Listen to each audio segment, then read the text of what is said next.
for the folks that have been here for a long, long time, you really talk about the importance of wellness in the context of life after law enforcement, right?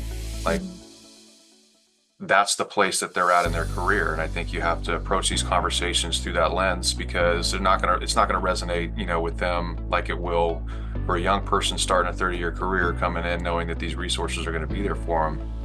Now you're taking people who maybe haven't prioritized that stuff for 20 years, haven't been mindful about, staying physically fit and being mentally healthy, and being able to share out and do things to keep their mind right.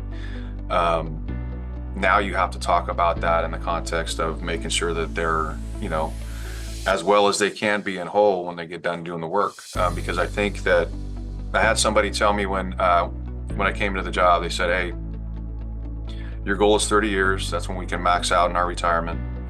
And your goal after that is 30 years, right? Like you want to get exactly out of what you put into the retirement system. You want to get that in longevity." And when I started, it was like, cops were dying 5 years after they retire, and we're seeing that change now over time because of these conversations. But that's kind of like that long-term goal. You want to be able to enjoy the fruits of all the hard work, all the late nights, all the missed family events, right? Like we owe it to the people that we love too, to be in a condition to do the things that we haven't been able to do for the 30 years of our law enforcement career just because of the nature of the work. I think in 26 years, there have been 2 years out of my entire career where I haven't been on call for one reason or another. Did 6 years in a gang unit. I did 14 years on our SWAT team. It was one of those things where it was like I was always engaged in some level of work, and I struggle even now with the whole work-life, personal life balance stuff.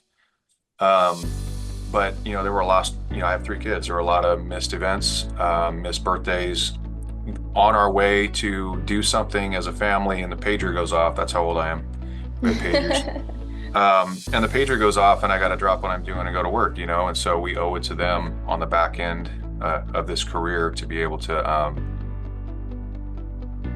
be healthy enough to do the things that we want to do with them.